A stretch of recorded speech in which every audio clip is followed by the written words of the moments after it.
good afternoon. It's 12 on 3FM 92.7. Welcome to the bulletin. Coming up this afternoon, Attorney General dismisses minorities' culture of silence claims under Mahama government acts exaggerated. Meanwhile, Accra High Court adjourns hearing of bail application for Bono Regional NPP Chairman Abronya DC to Thursday, May 21. Also in the bulletin, Ghana's public debt hit 674.1 billion cedis in March 2026. This afternoon, we'll assess the impact on the economy. And later in the bulletin, over 100 residents displaced as flood waters submerged homes at Oshim Tigo Junction in Kumasi. Details of this and more shortly. Stay with us.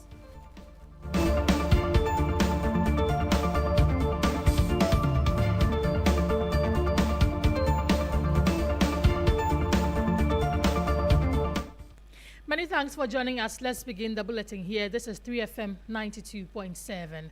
The Accra High Court has adjourned hearing of a bail application filed by NPP Bono Regional Chairman Kwame Bafo, popularly known as Abronye, to Thursday, May 21, after prosecutors requested more time to file their response. Lawyers for Abronye, led by former Attorney General Godfred Yeboadame, appeared in court seeking bail after the Accra High Court denied the Accra Circuit Court denied the application. Abronye has been charged with offensive conduct conducive to the breach of peace and publication of false news. Prosecutors accuse him of making derogatory remarks about a judge and attempting to incite public dissatisfaction against the judiciary. His continued detention has triggered accusations from the minority of a growing culture of silence under the NDC government. Let's go on the line and speak to our legal affairs correspondent, Lord Edward Sare. Lord, what exactly transpired in court today regarding the bail application and the prosecution's request for adjournment? Right, Grace, you'd recall that Abronye has been in incarceration since the 13th of May. Now, in court today, his lawyers, led by the former Attorney General Godfred Yeboadame, prayed. We're hoping to move a motion for his bail, having earlier been denied by a circuit court. Now, a state attorney representing the prosecution indicated that she had had an advice from the Attorney General to seek a short adjournment for them to be able to respond appropriately to the service the documents which has been served by the defense. Now, Godfred Yeboadame indicated that this shouldn't be anything which should be dragged because they are ongoing application, and so that can be done immediately. But then the state attorney indicated that the Attorney General needed to familiarize himself with the investigators and essentially the case involving Abronye, for which reason they were seeking the short adjournment. But again, Godfred Yeboadame made a point that they served the prosecution with the documents about 6 days ago, and so they didn't know the reason why they have still not responded to their documentation. And so after listening to the arguments, the presiding judge gave a brief adjournment, basically an agenda hearing to tomorrow. So we'll be back in court tomorrow. And Grace, something to add to it is that Abronye himself was absent in court. He did not show up, and that was a key moment where Godfred Yeboadame indicated that his health is being endangered, for which reason they were hoping that the court will be able to grant him the bail. And so we're back in court tomorrow to see how things will pan out. But lawyers of Abronye have been speaking to us.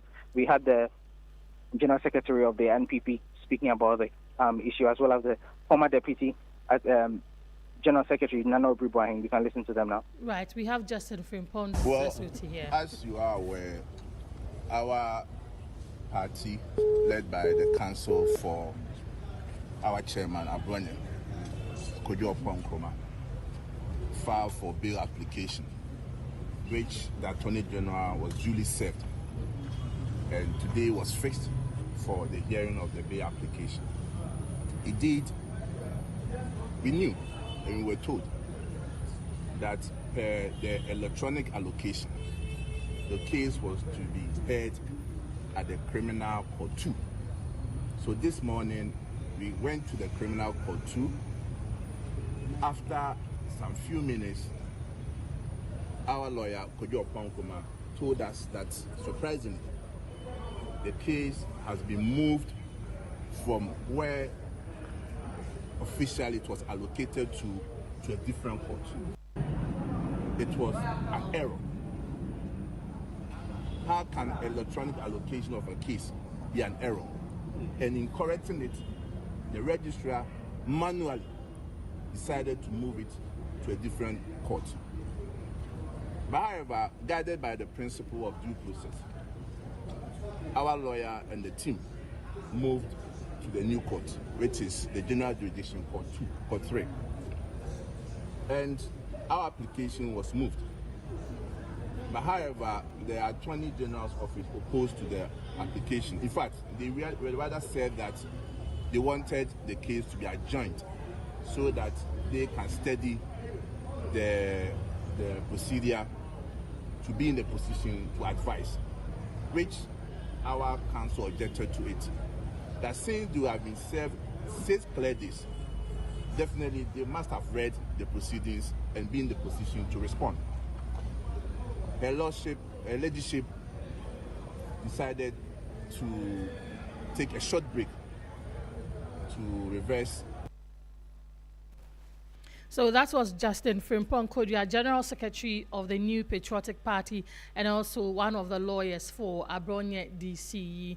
Away from that, residents of Orim-Tigo Junction in the Bantama sub-metro of the Ashanti region are counting their losses after a heavy overnight downpour displaced more than 100 people and submerged over 30 homes. The flooding, which followed hours of continuous rainfall, forced families to flee for safety as water levels rose rapidly through the community. What began as an evening rainfall quickly turned into a night of fear and destruction for residents of Orim-Tigo Junction. Floodwaters swept through the community after several hours of heavy rain, invading homes and destroying personal belongings. And if you log on to our Facebook page as well as the other social media platforms, you see pictures and visuals of how devastating the rainstorm situation was at Orim-Tigo Junction and why residents there are already calling for help. Let's bring in our Ashanti regional correspondent, Ibrahim Abubakar. He's been to the community this morning. Ibrahim, 100 people and over 30 submerged homes. This is devastating. Talk to us about what you found. Yes, indeed. It has been a very difficult situation here at Orim-Tigo Junction.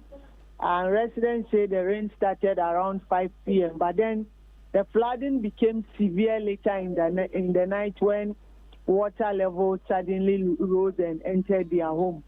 Now, many families yesterday were caught off guard and had to flee for safety, whilst others even had to spend the night on ceilings and in neighboring houses to avoid being swept away by the flood waters. Because you get to the area, you see that the flood had even moved beyond the window level, almost touching the ceiling level, which tells you the extent of flooding in the area. And when we visited the area earlier today, several residents were seen even trying to see whether they'll be able to salvage some of their personal belongings. But many of the victims say they've lost virtually everything and currently have no safe place to stay. In fact, there is a growing fear among the residents anytime it begins to rain, because they say flooding has become a recurring problem in the community. Now, most of them have built along or even on waterways, and the stream that is very, very close to the area is also heavily silted. So anytime it rains, then the water pour into their various homes. And yesterday was quite a devastating scene for residents around that area. We can listen to some of the victims and what they've been telling you. I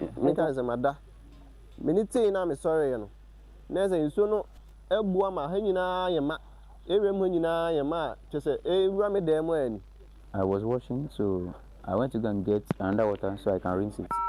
So I was still on the way drawing the water when I heard like it sounded like a volcano. I was like, where is it coming from? So as I was approaching my doorstep here, the erosion has already covered from this place. So before I entered, the rain has already entered there and spoiled everything, all the gadgets in the house, including my phone and everything. So I wasn't able to take anything off because as I was going, the thing was fast covering my neck. So I had to run away, and I jumped and I hung on that fence. Ibrahim, we know that the National Disaster Management Organization, NADMO, has begun preliminary assessment in the area. What more do we know? Well, exactly. So the preliminary findings by NADMO suggest that many of the structures in that area were built along and behind waterways. And these structures are obstructing the natural flow of water and even in worsening flooding situation in the area, day in, day out.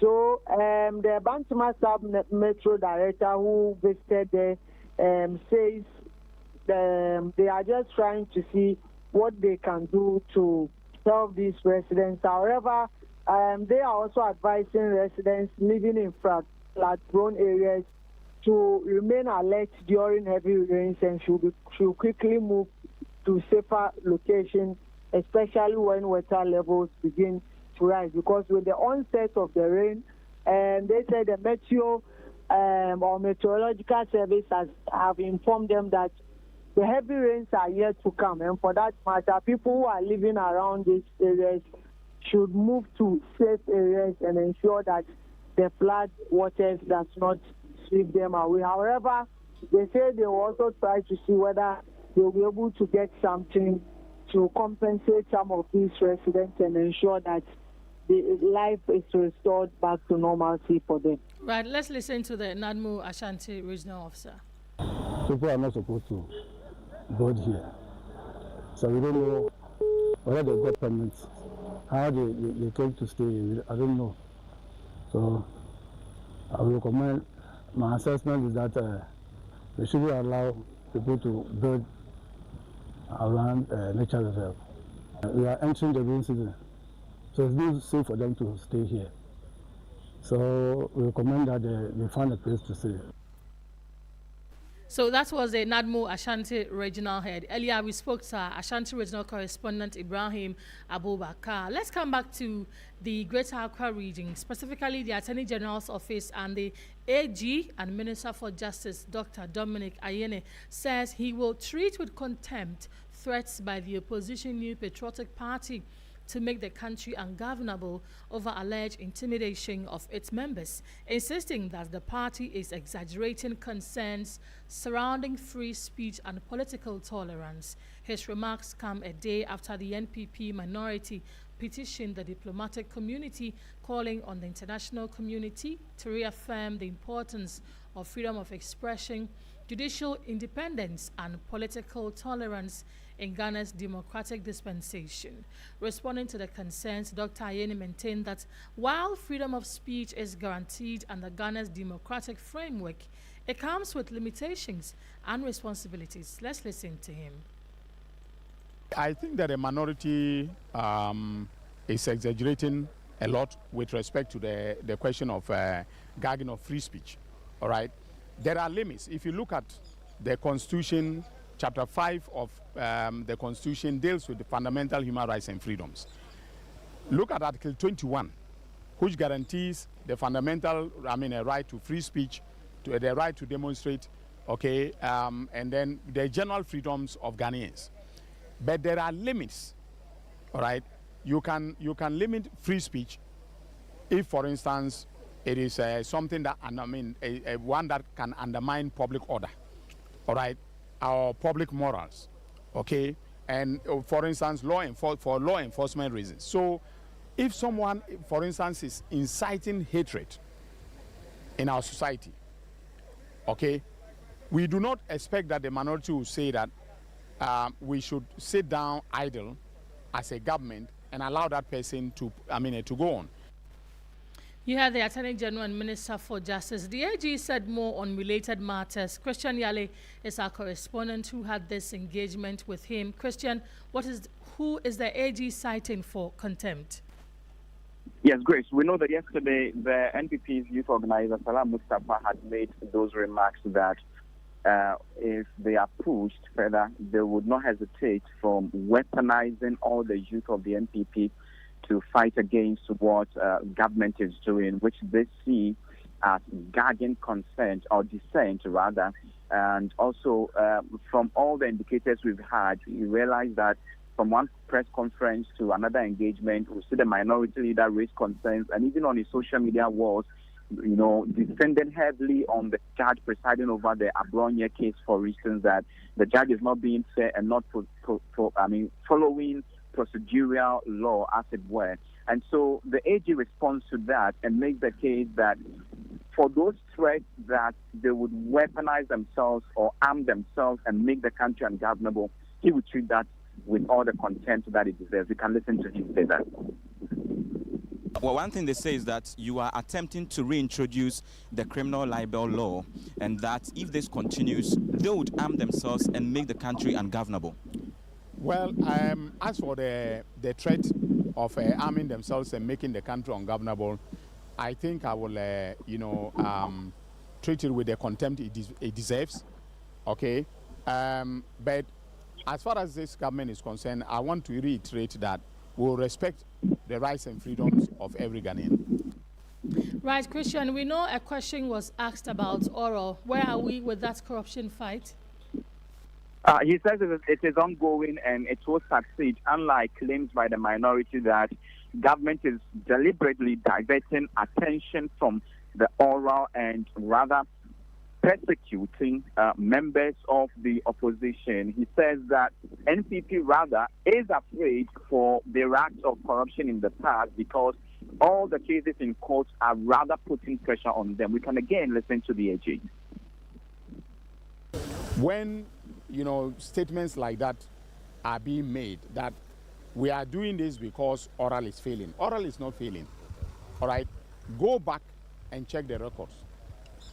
I am the first Attorney General in the history of the Fourth Republic to have brought 5 corruption cases in 1 year. Go back and check the records. And what is happening in court now is rather putting pressure on them because they know that I have been so diligent in my investigations, I have been so diligent in the prosecutions that they are afraid that their people will go to jail for, the acts of corruption that they engage in. And that was the Minister for Justice, Dr. Dominic Ayeni. Earlier, we spoke to my colleague Christian Yale, who is following that Public Account Committee sitting. This is the midday news on 3FM 92.7. Let me take you up north this afternoon. And traditional authorities in Saboba and Tripoli are making a passionate appeal to the NDC chairman, Johnson Esiedun Ketia, to ensure that job opportunities are available for the youth in rural constituencies. According to them, human development is critical in achieving overall community development. They made the appeal when the NDC chair paid courtesy calls on them at their palaces. Let's now engage my colleague Christopher Macon. Christopher, what else have the chiefs been saying? So the chiefs have also been calling for some road infrastructure, because if you look at the Yendi Saboba Road, Saboba Cherponi Road, and other linking roads, they are in a very deplorable state. Even though these roads have been on contract over the years, but they are yet to see the light of day when we talk about finishing with the contract. And so the people are saying that it makes transportation of their food products very difficult, because if you look at these areas, they are farming communities, and so they believe that after the year-round farming, they will have to transport their food to other places where they can get market. And so they have also been calling for some job opportunities for the youth in these areas. Let's take a listen to the paramount chief of the Saboba traditional area. And our request that they should help us to fix some of our children in their government. They didn't turn it down.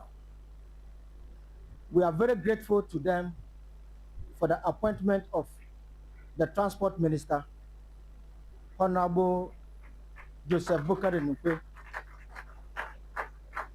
whom I know is serving in his full capacity by appointing Adolf Ali as the Northern Regional Minister, enjoying some relative peace.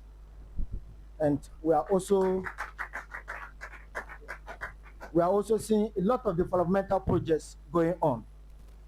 Right, Christopher, what has been the response from the NDC chair, Johnson Asiedu Nketia?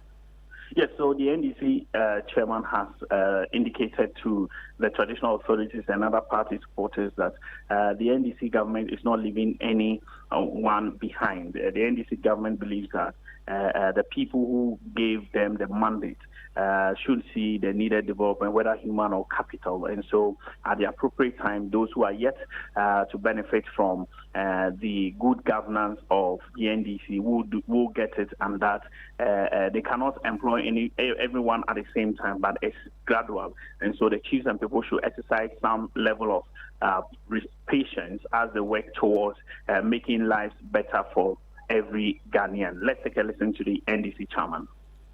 And I'm delighted to also report that when we came here the other time, the chief pleaded that whatever government that we will be forming after the elections, we should make sure that Saboba is properly represented. I'm happy to inform the chief that even before the victory, I invited my brother, third degree Moses Mabemba, to join our elders. That was the NDC chair, Johnson Asiedu Nketia. Earlier, we spoke to Savannah Regional Correspondent Christopher Amwako. Let's talk about Ghana's economy and how our public debt is rising, because Ghana's public debt rose to 674.1 billion as of March 2026, equivalent to 42.2% of gross domestic product (GDP), driven by a combination of domestic borrowing, by cedis depreciation against major currencies, and legacy obligations from previous years, according to the latest summary of economic and financial data released by the Bank of Ghana. The debt stock, which stood at 641.1 billion at the end of December 2025, increased by 33 billion in the first 3 months of 2026 alone. The cedis depreciation of 8.4% against the US dollar between January and May 2026 has contributed significantly to the increase in the cedi value of external debt, even when the underlying US dollar denominated obligations remained relatively stable. Well, that's a lot of figures. Let's bring in Professor Patrick. He's an economist and academic at the University of Ghana Business School. Prof, thank you for your time this afternoon. We know that the Monetary Policy Committee is meeting today at a time where inflation has dropped dramatically from over 21% to just 3.4%, while interest rates are also falling. Can we say this is enough evidence for Ghana's economy to be truly stabilized, or are there still hidden risks beneath all these numbers? Good afternoon to listeners. Thanks for having me. Yes, I think definitely the economy has absolutely reached a stability phase. We should be in a phase of recovery. So I think the macro numbers are looking great, but I'm sure within the period we've also seen this week there's been reports from the Ghana Statistical Service about multidimensional poverty, and we've seen other reports about food vulnerability to food waste. So I think the macro phase has stabilized and somewhat doing well, but it needs to go on for a while. But more importantly, we need to build on the macro phase to ensure that the real economy is also progressing, and not just that we are seeing growth, but we are seeing growth that is translating into jobs. I think that is the aspect that we really need to focus on. But in terms of the macro numbers, even with the increase in debt, you should understand that the debt to GDP ratio is still relatively low, and our debt servicing obligations are much, much lower. Yes. So, Doc, we are seeing stronger reserves, a stable CD, and a booming stock market. Yet, many ordinary Ghanaians will ask you, how does that translate into my cost of living or my pocket? Why are citizens not fully feeling the impact of these positive indicators yet? So there are a number of reasons. One is that, you really need to see these improvements sustained for a long period. Now, because of where the economy has come from, and because this kind of improvement has been before, we really need to see it continue for a long time. Then businesses begin to respond by expanding their activities and employing more people. Then you begin to see these things translate. We cannot expect that it is automatic, that the moment you see this kind of stability for a year and a half, then suddenly everything is come down. Right. It also requires deliberate investment so that the government decides that we are going to make growth more job creating. So at the moment, even though the growth is strong, it is not really, we are not really creating jobs. It's mostly been jobless growth. Okay. So I think it requires specific strategies by the government. There are some aspects of this improvement that you readily see translating into the marketplace. Okay, Doc, so we'll have a lengthier conversation on this, but before I let you go, briefly for me, we know the MPC is meeting. If you are to advise the governor, would you advise him or tell him to maintain the policy rate at 14%? That's probably what I'll advise him to do. To maintain the risk from the geopolitics is beginning to kick in. So far, the economy has managed it well, but I think we need to see how it plays out before we begin to resume any attempt to reduce the policy rate further. So it seems like, based on the balance of the information that has been released, staying the interest rate looks like the right thing to do at the moment. Okay, Prof, thank you so much for talking to us. We'll come back to you subsequently for a lengthier conversation on this. Professor Patrick Esuming is an economist and academic at the University of Ghana Business School. This is the Midday News on 3FM 92.7. Before we take leave of you, government has announced a support package for Ghanaians being evacuated from South Africa following ongoing xenophobic attacks targeting foreign nationals. In a notice issued Wednesday morning, the Ministry of Foreign Affairs said affected Ghanaians will receive a welcome home financial package, transportation support, and a reintegration allowance to help them rebuild their lives upon return.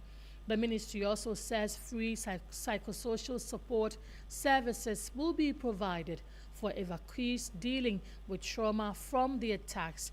Government further disclosed that returnees will be enrolled into a special database to connect them with job opportunities and startup support programs. Meanwhile, the first batch of 300 Ghanaians in South Africa is expected to arrive in Ghana on Thursday, May 21, aboard a special chartered flight.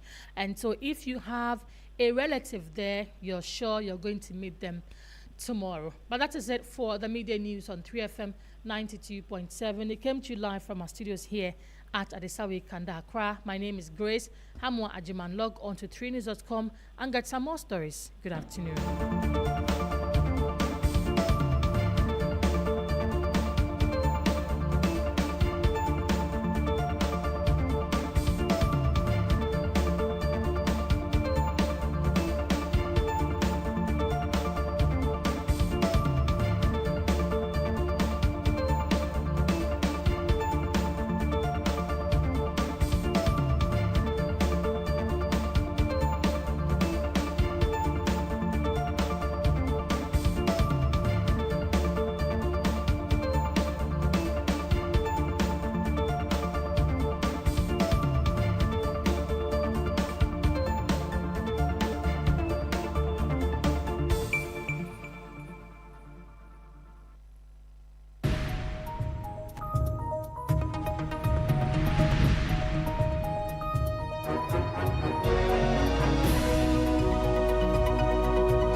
good afternoon and welcome to Business Daily on 3FM 92.7 with me, Bismarck. Also coming up, Bank of Ghana faces high-stakes policy rate decision today as falling inflation, stronger cedi, and global oil price shocks dominate 130th MPC meeting. So far, early indications point to a re-acceleration of headline inflation in several advanced and emerging market economies, prompting several central banks that have commenced easing cycles to pause. Meanwhile, Ghana National Chamber of Commerce and Industry (GNCCI) pushes for at least 100 basis point cut to sustain economic recovery and ease cost of credit for businesses. We'll hear from its chief executive, Mark Bedua-Boaje. I would have loved that they reduce the policy rate to a lower level. At least 1 percentage point should be fine, so that we sustain the reduction in the policy rate and the reduction in the lending rate as well. Plus, Dubai Chamber leads 19 company trade mission to Accra as Ghana-Dubai non-oil trade surges 60% to 39.6 billion dirhams. We'll bring you details of our headlines and other stories shortly. Please stay.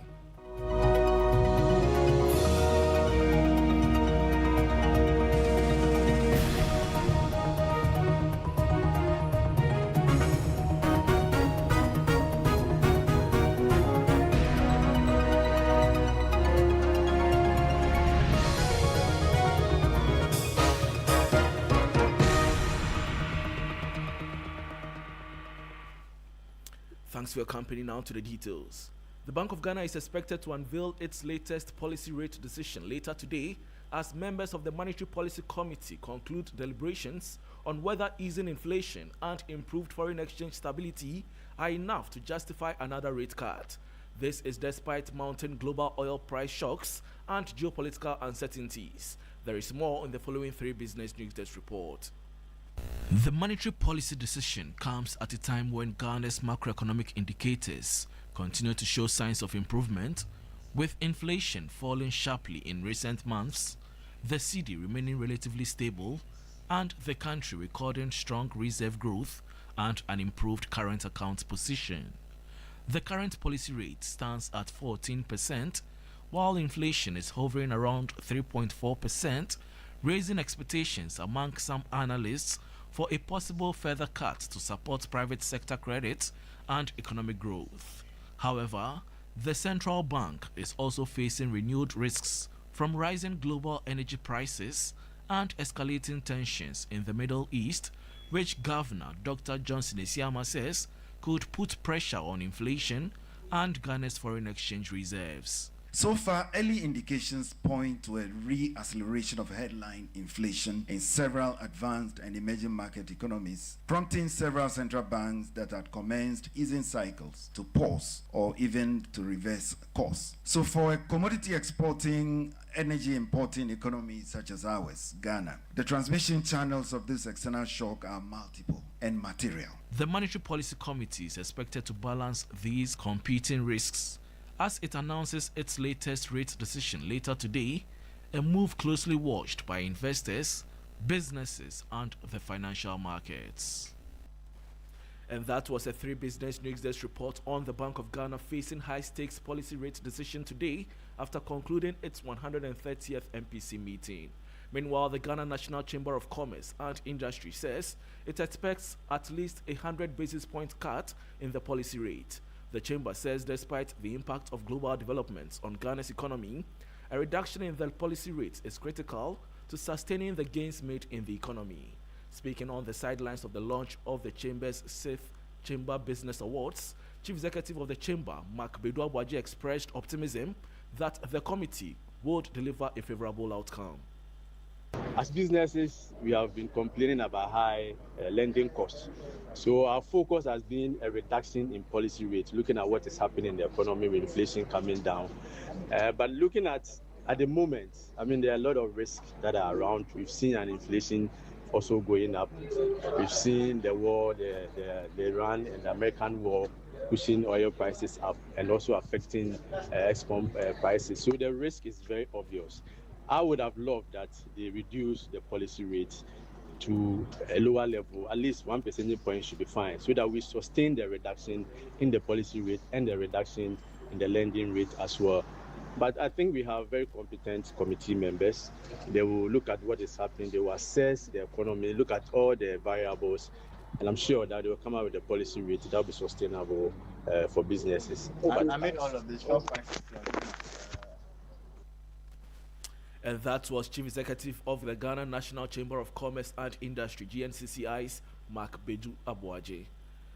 Away from that, Ghana's trade and investment ties with the United Arab Emirates have received a fresh push as the Dubai Chamber of Commerce led a 19-company business delegation to Accra under its New Horizons initiative.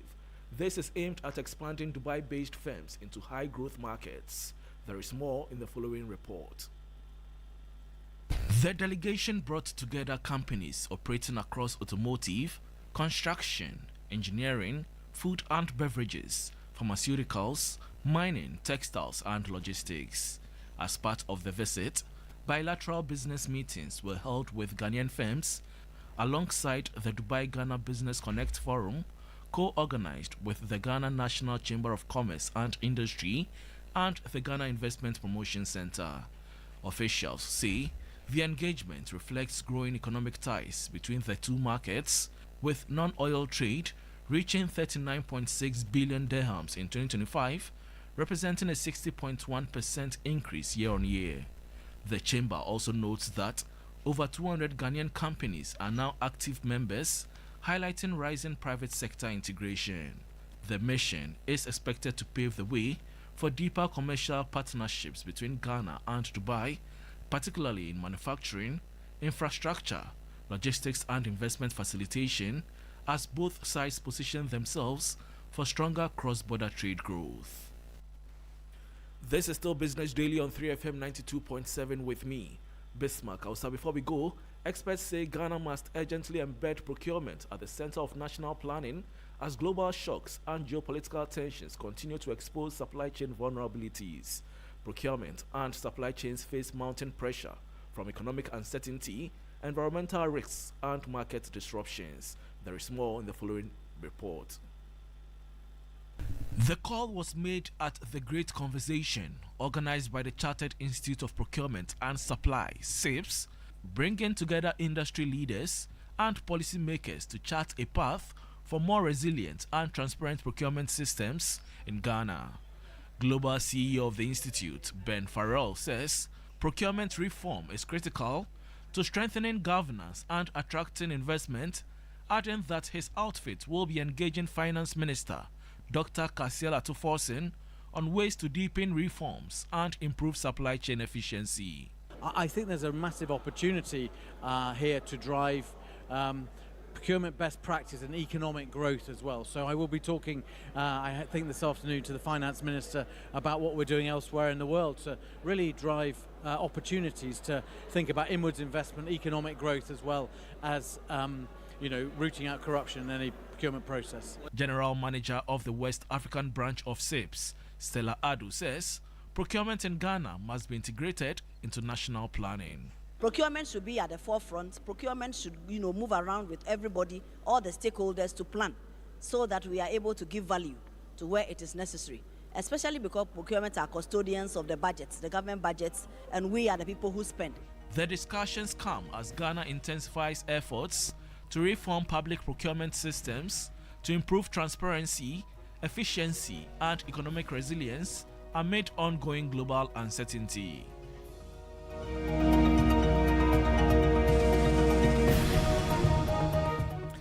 And that brings us to the end of Business Daily on 3FM 92.7 with me, Bismarck. Also, for more business stories, please check out our website 3news.com. Thanks for your company.